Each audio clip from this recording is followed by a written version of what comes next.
friends, we all know about the Zarina of entertainment industry in India, Ekta Kapoor. But did you know that Ekta Kapoor's company Balaji Telefilms Limited stock has given more than 30% return in the last 2 months? Well, watch this video to know more.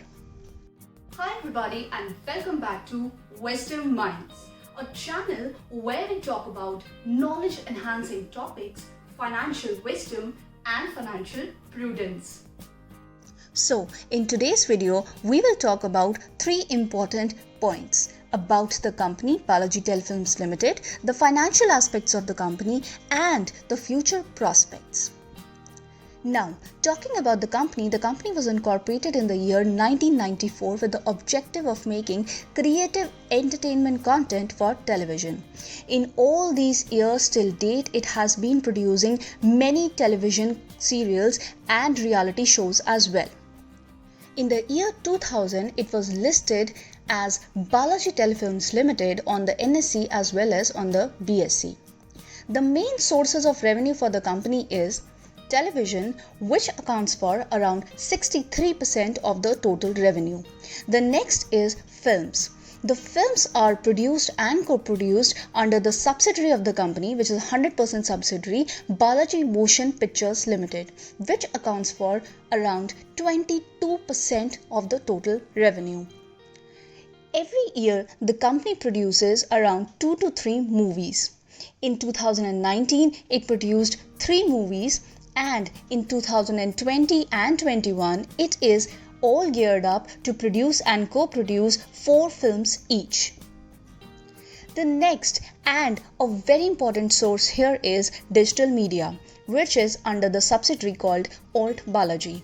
It accounts for around 11% revenue of the company. It has all sorts of original series.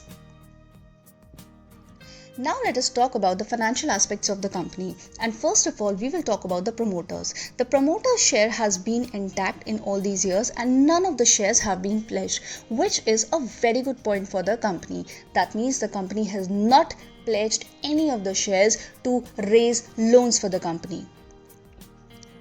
Looking at the shareholding pattern of the company, we found a very important point, and that is around 25% of the shares are held by Reliance Industries Limited through its digital arm Jio.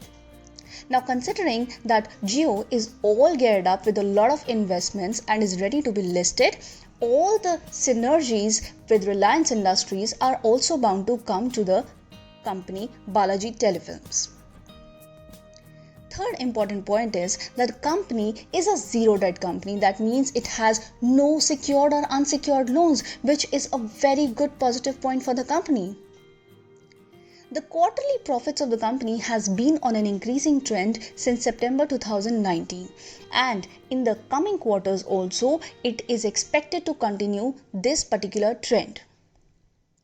The company has good amount of cash reserves and hence the liquidity ratio is good as compared to the peers. This combined with the factor that it does not have any loan or liabilities in terms of secured or unsecured loans is a very good point for the company. Moving on, considering that COVID-19 has restricted theatrical releases of several films, the OTT platforms have a lot to gain from here onwards. You can see in the extract here, which is taken from an article given on the Forbes website, where the group COO and CEO of Alt Digital Media, Mr. Nachiket Pantvedya, has said that the subscriber base for Alt Balaji has been on an increasing trend in the past few months since the lockdown started. Now, considering that theaters are very less being used by the general public, here Alt Balaji, like other OTT platforms, are bound to gain. The company does have low return on capital employed till now, but considering the changing business dynamics, it will help it to bounce back shortly. The stock has the potential to see good returns in the near future. This was a quick and brief study about Balaji Telefilms Limited. I would encourage you to take up similar research in this company as well as in other companies and then make wise decisions of adding such good stocks into your portfolio of investments. If you found this video to be helpful, don't forget to like, share and subscribe to my channel, Wisdom Minds. Thanks for watching.